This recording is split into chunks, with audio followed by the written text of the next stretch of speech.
மக்களுக்கும் தமிழக இளைஞர்களுக்கும் வணக்கம். தமிழ்நாடு இப்ப அழிஞ்சிட்டு இருக்கு, உங்களுக்கு தெரியுமா?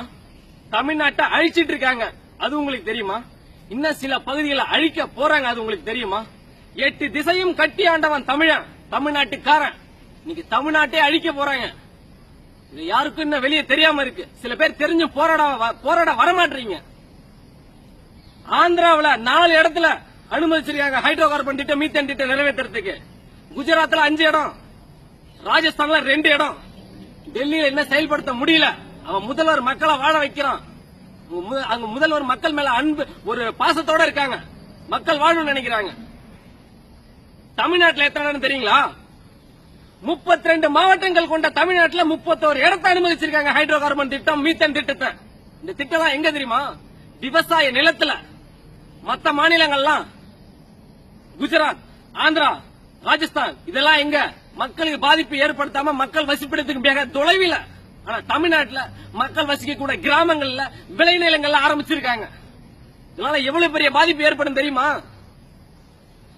ஒரு ஹைட்ரோ கார்பன் திட்டம், மீத்தேன் திட்டத்தை மூலம் நிறைவேற்றுறேன்னு சொல்லி 2000 இருந்து 6000 அடி போர் போட்டு அந்த எரிவாயுகளை எடுக்கிறாங்க.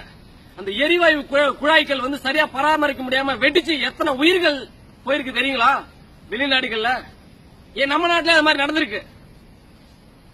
2000 அடியில இருந்து 6000 அடி வரையும் போட்டு எரிவாயு நீ வெளியே எடுக்கிறீங்க. அதை எடுத்து வெளிநாட்டுக்காரனுக்கு விக்கிறீங்க. எங்களுக்கு கொஞ்சம் தான் கொடுக்குறீங்க. நீங்க லாபம் சம்பாதிக்கிறதுக்கு எங்களை அழிக்கிறீங்க. 40 ஆறு ஓடுது கேரளாவில். ஒரு பிடி மண்ணால முடியாது உங்களால. கேரளாக்காரன் அந்த மாதிரி வச்சிருக்கிறான் சட்டம்.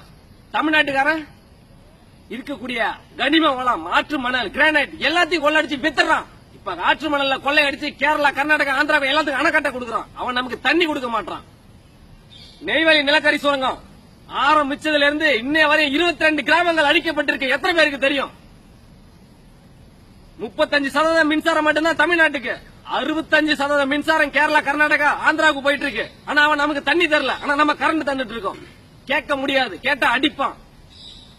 மீத்தேன் திட்டத்துக்காக 1,65,819 ஏக்கர் நிலப்பரப்பு கையகப்படுத்துறான். கையகப்படுத்தி வெளிநாட்டுக்கார கம்பெனி, அந்நிய நிறுவனம், இது போன்ற நிறுவனங்களுக்கு, ONGC போன்ற நிறுவனங்களுக்கு கொடுக்கறான். 4-5 வருஷம் குத்தகையா. நம்ம நிலம் மீத்தேன் திட்டம், ஹைட்ரோ கார்பன் திட்டம் எடுத்ததுக்கு அப்புறம் எப்படி இருக்கு தெரியுமா உங்களுக்கு? சிம்பிளா உதாரணமா சொல்லணும்னா, கரும்பா ஒரு மெஷின்ல போட்டா சாறு ஒரு பக்கமும் சக்க ஒரு பக்கமும் வரும். அவன் நம்ம நிலத்துல இருக்கக்கூடிய முக்கியமான சார புறா எடுத்துருவான், வெறும் சக்கையை கொடுத்துருவான். அதுக்கப்புறம் நீ எத்தனை உரம் போட்டாலும், எத்தனை எவ்வளவு செலவு பண்ணி நீ நிலத்தை பராமரிச்சாலும் ஒண்ணும் விளையாது. ஏன்னா சக்க அப்படிதான் போயிட்டு இருக்கு தமிழகம்.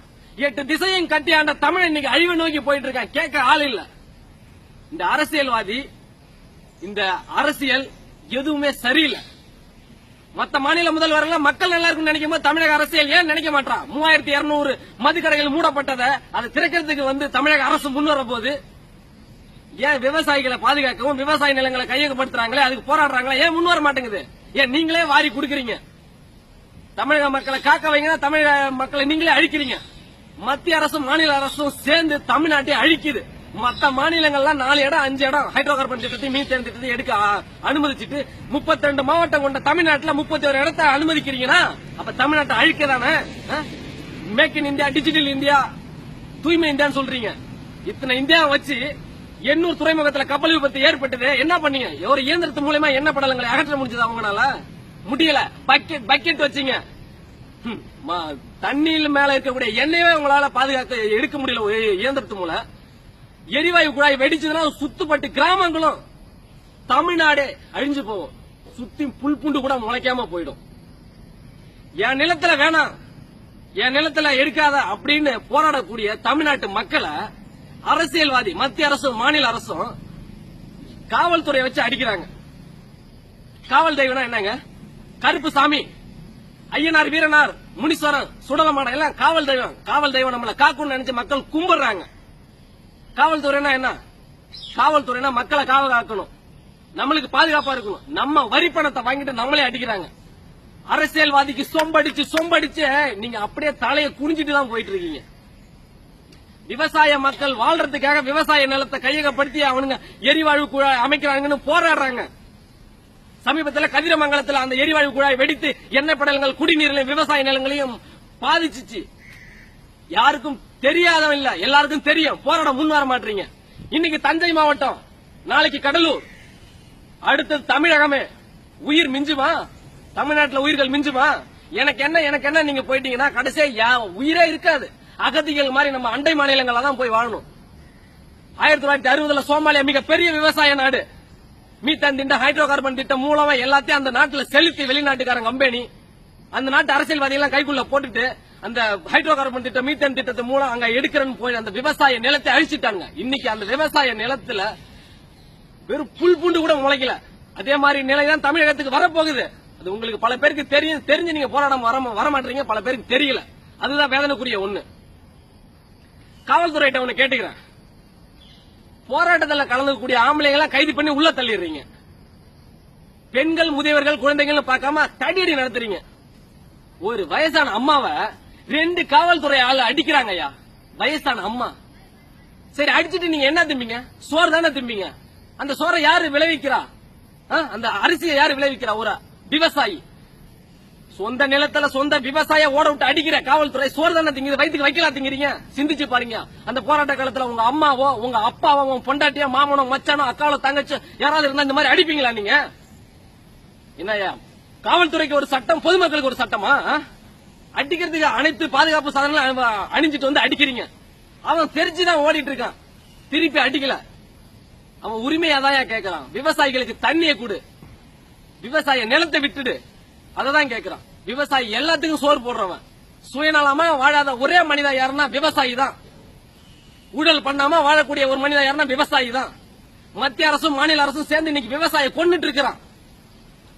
கடைசியா உங்கள்ட்ட ஒண்ணு சொல்ல விரும்புகிறேன். இந்த வீடியோ பார்க்கக்கூடிய அனைவரும் நமக்கு இந்த பிரச்சனை வரல, நம்ம ஊருக்கு வரலன்னு நினைச்சு இருந்துடாதீங்க.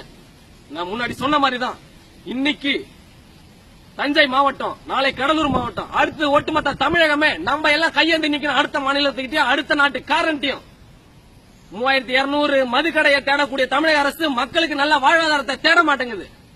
தண்ணீரை எப்படி சேமிக்கணும்னு தெரியல. ஒரு அணை கட்டல. காமராஜர் காலத்துக்கு அப்புறம் அணையே கட்டல. அதுதான் உண்மை. ஊழல் ஊழல் ஊழல்னே போச்சு அரசியல். தமிழ்நாட்டு மக்களை யாரும் காப்பாத்துறதுக்கு ஆள் இல்லையா? என் உரிமையை கொடுன்னு போராடும் போது நீங்க அடிச்சு விரட்டுறீங்க. அழிவு நிச்சயம் தமிழ்நாட்டுக்கு. நீங்க போராட முன் வரலனா, இந்த திட்டத்தை தடை செய்யாம விட்டீங்கன்னா நாளைக்கு நாம எல்லாமே இன்னொரு நாட்டுல தான் கையேந்தி நிக்கணும், இன்னொரு மாநிலத்தை தான் கையேந்தி நிக்கணும். மத்திய அரசே, மாநில அரசு விவசாயிகளை வாழ விடு. ஓஎன்ஜிசி நிறுவனத்தை தமிழ்நாட்டை விட்டு ஓடவிடு. மீத்தேன் திட்டத்தையும் ஹைட்ரோ கார்பன் திட்டத்தையும் கைவிடு. மத்திய அரசே, மாநில அரசே, நீ குடுக்கலினாலும் விவசாயிகளுக்கு குடுக்கலினாலும் கெடுக்காத. விவசாயிகள் அழிஞ்சிட்டு வரான், விவசாயமும் அழிஞ்சிட்டு வருது. நாளை உலகமே அழிய போகுது. இதுதான் நிசப்தமான உண்மை. விவசாயிகளுக்கு ஆதரவாக உங்களில் ஒருவன் ரவி.